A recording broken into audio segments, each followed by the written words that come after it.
കോതമംഗലം ചെറുവട്ടൂരിൽ നിന്ന് കാണാതായ കുടുംബത്തിലെ 4 പേരെ മൂവാറ്റുപുഴയാറിൽ മരിച്ച നിലയിൽ കണ്ടെത്തി. ഇന്നലെ 3 പേരെ കണ്ടെത്തിയിരുന്നു. ഇന്ന് മകളുടെ മൃതദേഹമാണ് കണ്ടെത്തിയത്. പാലക്കാട് നെന്മാറ ഇലവഞ്ചേരി നാരായൺ, ഭാര്യ പായിപ്ര പാലക്കാപ്പറമ്പിൽ വിജിമോൾ, 2 വയസ്സുള്ള മകൻ, 7 വയസ്സുള്ള ഹന്നമോൾ എന്നിവരുടെ മൃതദേഹങ്ങളാണ് കണ്ടെത്തിയത്. ചെറുവട്ടൂരിൽ വാടക വീട്ടിലാണ് ഇവർ കഴിഞ്ഞിരുന്നത്. സാമ്പത്തിക പ്രതിസന്ധി കാരണമാണ് ഇത്തരത്തിൽ ജീവനൊടുക്കിയത് എന്നാണ് പ്രാഥമികമായ നിഗമനം. കാഴ്ച പരിമിതി ഉള്ളയാളാണ് വിജിമോൾ. വെള്ളിയാഴ്ച വൈകിട്ടാണ് വിജിമോളുടെയും മകന്റെയും മൃതദേഹങ്ങൾ പുഴയിൽ നിന്ന് കണ്ടെത്തിയത്. ആദ്യഘട്ടത്തിൽ സൂചനയൊന്നും ലഭിക്കാത്തതിനാൽ മൃതദേഹങ്ങൾ പോലീസ് താലൂക്ക് ആശുപത്രി മോർച്ചറിയിലേക്ക് മാറ്റുകയായിരുന്നു.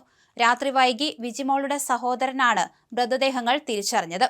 പോലീസ് അന്വേഷണം നടക്കുന്നതിനിടെ കഴിഞ്ഞ ദിവസം ആറ്റുതീരം പാർക്കിന് സമീപം നാരായണന്റെ മൃതദേഹം കണ്ടെത്തി. ഹന്നമോളുടെ മൃതദേഹം ഇന്ന് രാവിലെയോടെയാണ് കണ്ടെത്തിയത്. എന്തായാലും സംഭവത്തിൽ നടുക്കം വിട്ടുമാറാതെ നാട്. വെള്ളിയാഴ്ച വൈകിട്ട് 5:30യോടെയാണ് മൂവാറ്റുപുഴയാറ്റിൽ മുളക്കുളം കളമ്പൂർ പാലത്തിന് സമീപം വിജി, 2 വയസ്സുള്ള കുഞ്ഞ് എന്നിവരുടെ മൃതദേഹങ്ങൾ ആദ്യം കണ്ടെത്തിയത്. പൂർണ്ണമായി കാഴ്ച പരിമിതിയുള്ള വിജിയുടെ മൃതദേഹം എറണാകുളം ജില്ലയിലെ പിറവം പോലീസ് സ്റ്റേഷൻ പരിധിയിൽ നിന്നും, കുഞ്ഞിന്റെ മൃതദേഹം കോട്ടയം ജില്ലയിലെ വെള്ളൂർ പോലീസ് സ്റ്റേഷൻ പരിധിയിൽ നിന്നുമാണ് നാട്ടുകാർ കണ്ടെത്തിയത്. പുഴയിലൂടെ മൃതദേഹങ്ങൾ ഒഴുകി വരുന്നത് കണ്ട് നാട്ടുകാർ വിവരം അറിയിച്ചതിനെ തുടർന്ന് പോലീസ് എത്തിയാണ് ഇവ കരയ്ക്കടുപ്പിച്ചത്. ഇൻക്വസ്റ്റ് നടപടികൾക്ക് ശേഷം മൃതദേഹങ്ങൾ പിറവം താലൂക്ക് ആശുപത്രി മോർച്ചറിയിലേക്ക് മാറ്റി. ഇതിന് പിന്നാലെ നടത്തിയ തിരച്ചിലിലാണ് ഭർത്താവ് നാരായണന്റെ മൃതദേഹവും തീരത്തടിഞ്ഞ നിലയിൽ കണ്ടെത്തിയത്. മരണപ്പെട്ട നാരായണനും കുടുംബവും കോതമംഗലത്ത് വാടകയ്ക്ക് താമസിച്ചു വരികയായിരുന്നു. കടുത്ത സാമ്പത്തിക പ്രതിസന്ധി മൂലം വാടക കുടിശ്ശിക വരികയും അവിടെ നിന്ന് താമസം മാറേണ്ടതായും വന്നു. വിജിയുടെ ശാരീരിക ബുദ്ധിമുട്ടുകളും കടുത്ത ദാരിദ്ര്യവും മൂലം വലഞ്ഞ കുടുംബം കഴിഞ്ഞയാഴ്ച കോതമംഗലം പോലീസ് സ്റ്റേഷനിൽ സഹായം അഭ്യർത്ഥിച്ച് എത്തിയിരുന്നു.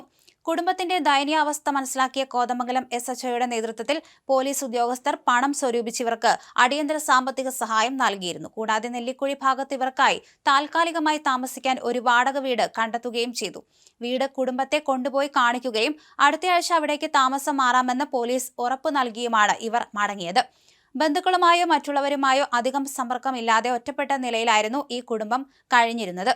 ദുരന്തം നടക്കുന്നതിന് തൊട്ട് മുമ്പ് വ്യാഴാഴ്ച രാത്രി ഈ കുടുംബം ഒന്നിച്ച് പിറവത്തുണ്ടായിരുന്നതായി പോലീസിന് CCTV ദൃശ്യങ്ങൾ കിട്ടി.